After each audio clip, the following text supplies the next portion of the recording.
This is the list of African countries who have gone for loans in the last 6 months. Ladies and gentlemen, South Africa just received $1.5 billion loan from World Bank for infrastructure modernization and power transmission. Do you understand how shameful this is?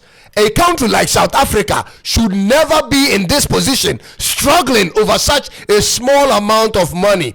$1.5 billion should be chicken change for South Africa if the country had been managed properly. But this is where they are, and they need it to fix their power crisis. Ladies and gentlemen, Tanzania just completed a staff level agreement with the IMF, unlocking $441 million in loans, which is meant for sustaining Tanzania's economic growth. I call this budget support fund.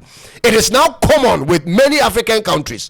We always need a supplementary fund to support our budget. Chad has also entered into negotiations for 630 million IMF extended credit facility over 4 years to support its Chad Connection 2030 plan. And for those who didn't know, Chad has adopted a national development plan.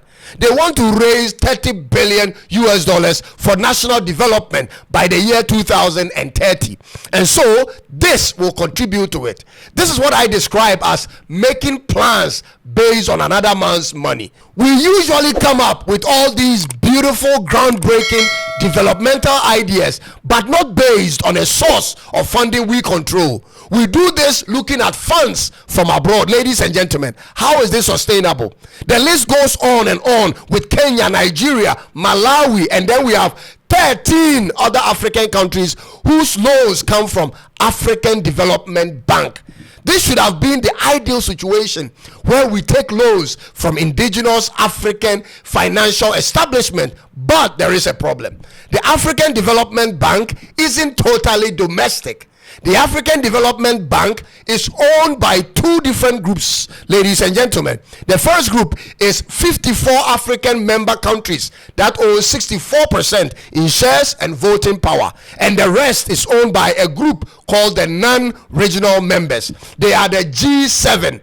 Ladies and gentlemen, USA, Japan, Canada, UK, Germany, France, Italy, and other countries like China, India, Saudi Arabia, the UAE, and Australia. They hold approximately 36% of shares and of voting power. So taking money from the African Development Bank is indirectly taking money from the West.